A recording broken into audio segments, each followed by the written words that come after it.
Hello, you beautiful nerds. I am Megan with Vigilante Vibes, and I am here with another character breakdown. And I'm talking about someone who is such a big deal in the X-Men world, and for all the wrong reasons. Today we're going to talk about Mister Sinister. Mister Sinister first appeared in Uncanny X-Men number 213 in October of 1986 as Shadow, but his first full appearance was in Uncanny X-Men number 221 in June of 1987.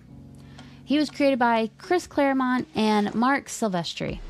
Mr. Sinister is actually a clone of the original Nathaniel Essex, one of the 3 clones created in 1895, along with a clone of his late wife Rebecca, so a lot of clone action happening.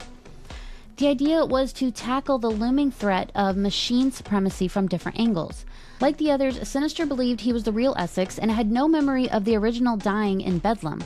He kept the shape-shifting powers the original Essex gained by splicing in DNA stolen from the Courier. In 1899, Sinister woke up Apocalypse, which is why, and then immediately betrayed him, which, yeah. He infected Apocalypse with a techno-organic virus he'd created at Apocalypse's own request.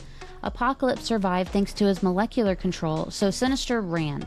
But from then on, he was obsessed with engineering a mutant powerful enough to kill Apocalypse. He became fixated on Cyclops and Phoenix, who's Scott Summers and Jean Grey, whom he'd met before his transformation, and decided that a Summers Grey child would be the ultimate weapon. You X-Men 97 fans who have not read these comics, you know where we're going with this. Over the decades, Sinister carried out experiments everywhere. In 1907, one of his creations, which was a polar bear, slaughtered the wolf pack Logan was living with in Canada. Sinister later captured and experimented on Logan multiple times, vivisecting and tormenting him. Logan seemingly killed Sinister once, but of course he came back, because that's what Sinister does. He's like a disease. While working at the Ravencroft Institute, Sinister lobotomized Logan again before being exposed and leaving.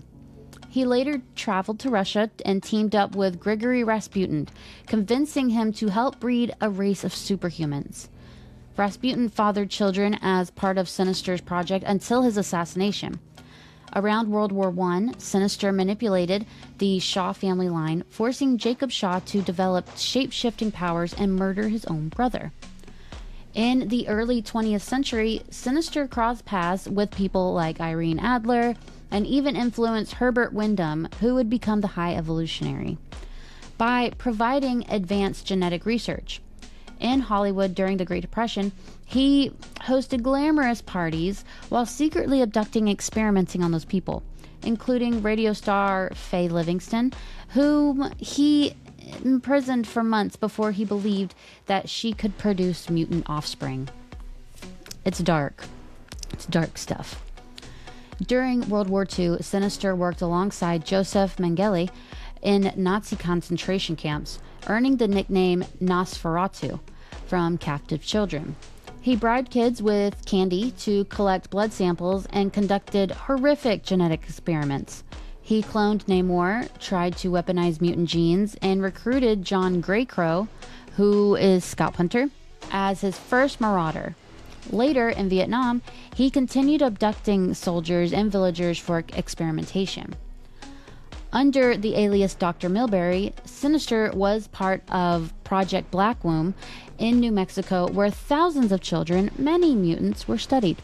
He secretly encoded parts of his own psychic matrix into the DNA of children like Charles Xavier, Kane Marco, Carter Reiking, and Sebastian Shaw as a long-term backup plan. He later worked as a lecturer at Oxford, teaching genetics to young Charles Xavier and Myra Kinross, subtly interfering in their lives. Eventually, Sinister took over the State Home for Foundlings Orphanage in Omaha, building a high-tech lab underneath it. There, he secretly experimented on children while posing as both the director, Mr. Pearson, and a fellow orphan named Nate. When young Scott Summers' optic blast activated during a plane crash, Sinister detected it immediately. He experimented on Scott while he was comatose and then placed him and his brother Alex in an orphanage, deliberately separating them. He created ruby quartz lenses to help Scott control his powers and carefully manipulated his entire childhood, even staging traumatic events and murdering potential adoptive parents to keep Scott isolated. Scott eventually escaped and was taken in by Professor X, but Sinister never stopped watching him or Jean Grey. After the X-Men formed, Sinister secretly collected their DNA. Unable to access Jean Grey directly, he cloned her, creating Madeline Pryor, Maddie the Baddie, the Goblin Queen. When the Phoenix Force later reignited the clone, she met Cyclops, married him, and gave birth to Nathan Summers, the powerful child Sinister had engineered all along.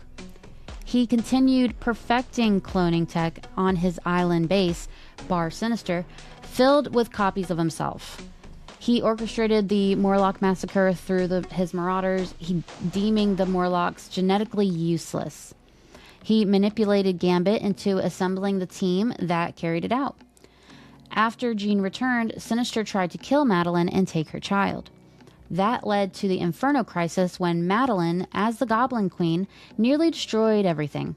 Sinister was apparently killed by Cyclops' optic blast, but if you've learned anything thus far, Sinister just does not die, and it was another fake out. He later unleashed the Legacy virus, which was accidental while dealing with Strife, experimented on Threnody to track infected mutants, tangled with Cable, who is Nathan Summers grown up, sorry if that's a spoiler, and obsessed over Nate Gray, the Age of Apocalypse version of his perfect creation. Over time, Sinister repeatedly died, returned via clones and backup plans. He infiltrated Weapon X, created armies of clones, including Phoenix-powered ones, tried to capture cosmic forces, manipulated Apocalypse's rise, and even attempted to mutate the entire planet. After M-Day decimated the mutant population, Sinister became desperate to preserve mutant kind, largely for his own experiments. He hunted down the first mutant child born after, which was Hope Summers, battled the X-Men and Purifiers, and was killed off again, this time by Mystique, triggering one of his psychic backup transfers. Eventually, he resurrected himself yet again, and when Krakoa was founded by Professor X, Magneto, and Myra McTaggart, Sinister's massive mutant DNA database made him too valuable to exclude. He was granted a seat on the Quiet Council. On Krakoa, he led the Hellions, secretly harvested Iraqi DNA, built hidden clone labs, and continued scheming.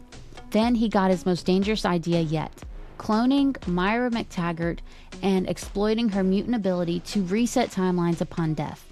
He built the Myra engine, allowing him to create save points in reality and retry events until he got the outcome he wanted. So life is basically like one big video game to this guy. After countless resets, Sinister succeeded in corrupting Krakoa, spreading his influence across the galaxy in one timeline, only to discover another Sinister clone had already ascended to Dominionhood first. That timeline collapsed. Back in the restored reality, Sinister was exposed and exiled to the pit on Krakoa. Even then, a fragment of him survived inside Professor X due to childhood tampering. As Krakoa fell and the Dominion threat rose, Sinister worked reluctantly with Xavier, Rachel Summers, and Rasputin IV to try to stop a multiversal catastrophe he'd helped create. He was killed again, resurrected again, helped stop Enigma and Orcus, and when things finally started turning around on him, he slipped away. Because if there's one constant with Mister Sinister, it's this: he always has another clone, another backup, another plan, and he will see it to the end. So that is Mister Sinister. He is one bad guy, a really, really bad guy. And his story is interesting. There are many layers. He's a compelling character. But, he's a bad guy just doing his thing. So that is my breakdown for Mister Sinister. I really hope you enjoyed it. If you want to hear more about villains, let me know in the comments, because I always say I like doing these so much. And I'm not lying. I do love doing these. It's a lot of work, but it's fun.